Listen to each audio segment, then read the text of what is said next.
Hello, I'm Gawali Mansi Madhukar, one of the medical student. What is your name? Madhukar, And what is your age? 38. So today we are going to do a physical examination of your musculoskeletal system. So we'll start with your shoulder first.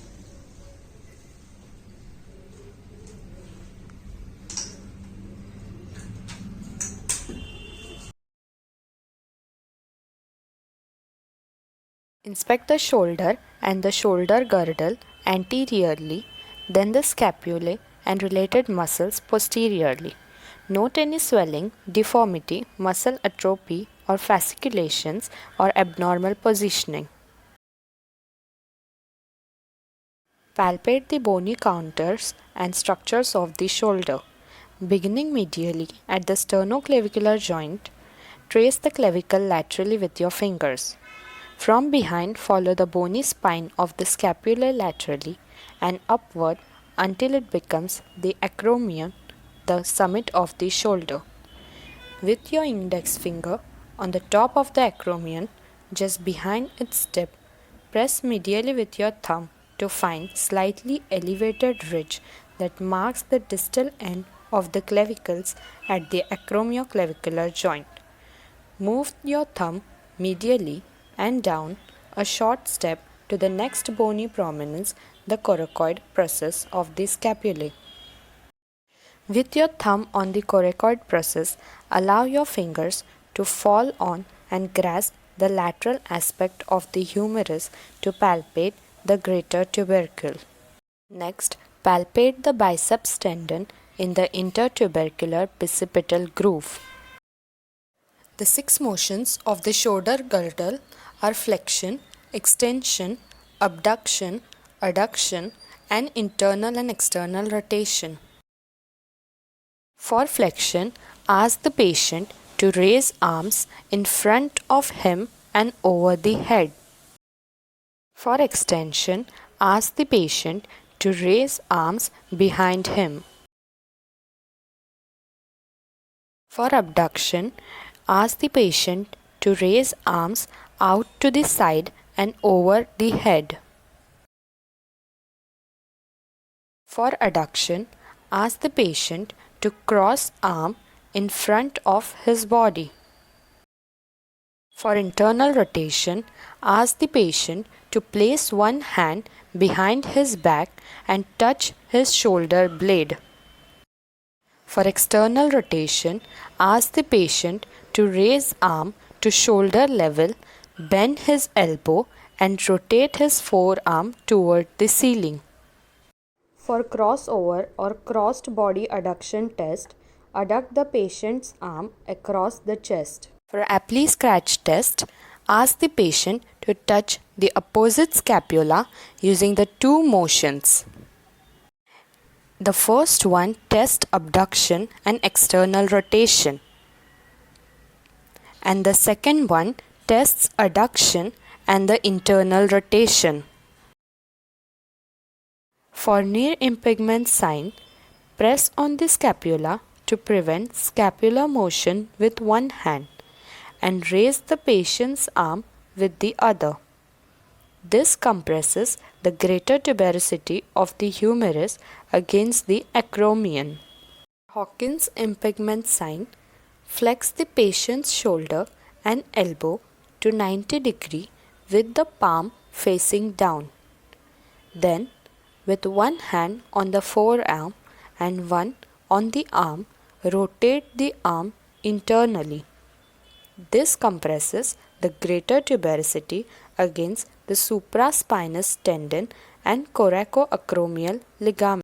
For drop arm test, ask the patient to fully abduct the arm to shoulder level up to 90 degree and lower it slowly. Note that the abduction above shoulder level from 90 degree to 120 degree reflects the action of the deltoid muscle. For empty can test, elevate the arms to 90 degree and internally rotate the arms with thumbs pointing down. Ask the patient to to resist as you place downward pressure on the arms. Inspect the position of the hands in motion for smooth natural movement. When the fingers are relaxed, they should be slightly flexed. The fingernails should be in parallel. Inspect the palmar and dorsal surface of the wrist and hand carefully. Note any deformities of the wrist, hand, or finger bones. Observe the contour of the palm, namely the thenar and hypothenar eminence. Note any thickness of the flexor tendons or flexion contractures in the fingers. At the wrist, palpate the distal radius and ulna on the lateral and medial surface. Palpate the groove of each wrist joint with your thumb on the dorsum of the wrist, your fingers beneath it. Note any swelling, bogginess, or tenderness. Palpate the radial styloid bone and the anatomical snuff box. Palpate the 8 carpal bones lying distal to wrist joint and then each of the 5 metacarpals and the proximal, middle and distal phalanges.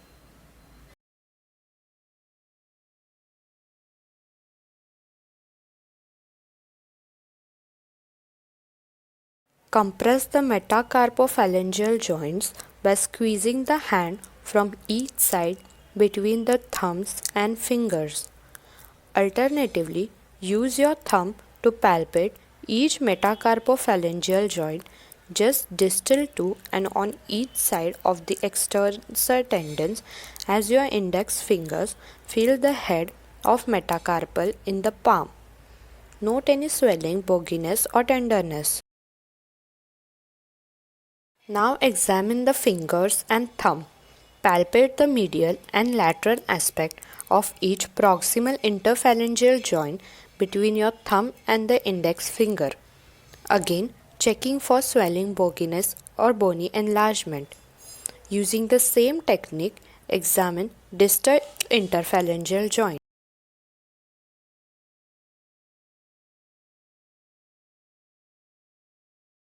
For flexion, with your palms down, point your fingers towards the floor.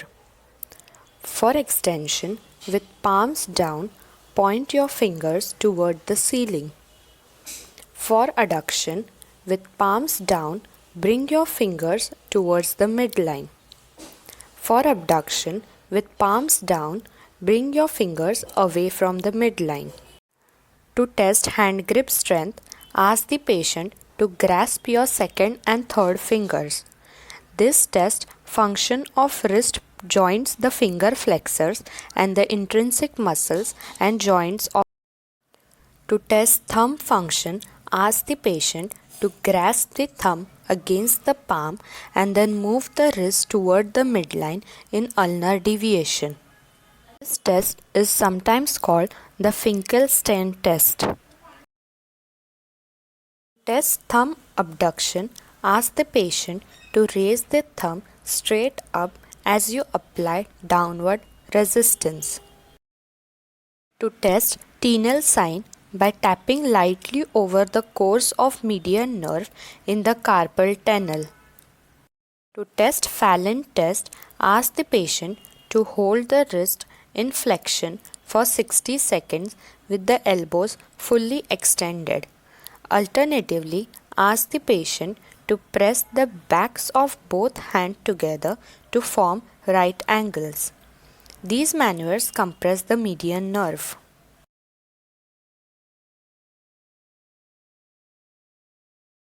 Inspect the guide for smooth rhythmic flow as patient enters the room. The knee should be extended at heel strike and flexed at all phases of swing and stance. Inspect for any loss of normal hollows around the patella, a sign of swelling in the knee joint and suprapatellar pouch. Note any other swelling. Ask the patient to sit on the edge of the examining table with knees in flexion. Palpate the tibiofemoral joint. Facing the knee, Place your thumbs in the soft tissue depression on either side of the patellar tendon. Identify the groove of tibiofemoral joint. As you press your thumb downward, you can feel the edge of tibial plateau. Follow it medially, then laterally until you are stopped by a converging femur and tibia. By moving your thumbs upward towards the midline to the top of the patella, you can follow the articulating surface of femur and identify the margin. Palpate the medial meniscus. Press on the medial soft tissue depression along the upper edge of the tibial plateau with the tibia slightly internally rotated. Place the knee in slight flexion and palpate the lateral meniscus along the lateral joint line. Medially, move your thumbs upward to palpate the medial femoral condyle. The adductor tubercle is posterior to the medial femoral condyle. Move your thumbs downward to palpate the medial tibial plateau. Also medially palpate along the joint line and identify medial collateral ligament. For lateral compartment, lateral to the patellar tendon, move your thumbs upward to palpate the lateral femoral condyle and downward to palpate the lateral tibial plateau. Also on the lateral surface, ask the patient to cross one leg so that the ankle rests on the opposite knee and file left collateral ligament. Patellofemoral compartment.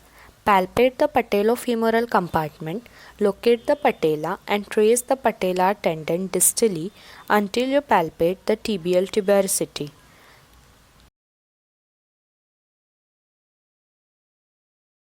Palpate any thickening or swelling in the suprapatellar pouch and along the margins of the patella. Start 10 cm above the superior border of the patella and feel soft tissues between your fingers and thumbs. Move your hand distally in progressive steps, trying to identify the pouch. Continue your palpation along the sides of the patella. Note any tenderness or increased warmth. Palpate the prepatellar bursa. Palpate over the anserine bursa on the posteromedial side of the knee, between the medial collateral ligament and tendons inserting on medial tibial plateau. On the posterior surface with leg extended, check the medial aspect of the popliteal fossa. The bulge sign. With the knee extended, place left hand above the knee and apply pressure on the suprapatellar pouch, displacing or milking fluid downward. Stroke downward on the medial aspect of the knee and apply pressure to force fluid into the lateral area. Tap the knee just behind the lateral margin of the patella with right hand. For the balloon sign, place the thumb of index finger of your right hand on each side of the patella. With the left hand, compress the suprapatellar pouch against the femur. Palpate for fluid ejection or ballooning into spaces next to patella under your right thumb and index finger. Ballotting the patella. To assess large effusions, you can also compress the suprapatellar pouch and ballot or push the patella sharply against the femur.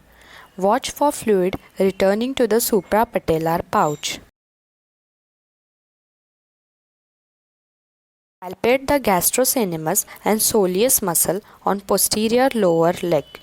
Their common tendon, Achilles, is palpable about the lower third of the calf to its insertion on the calcaneus.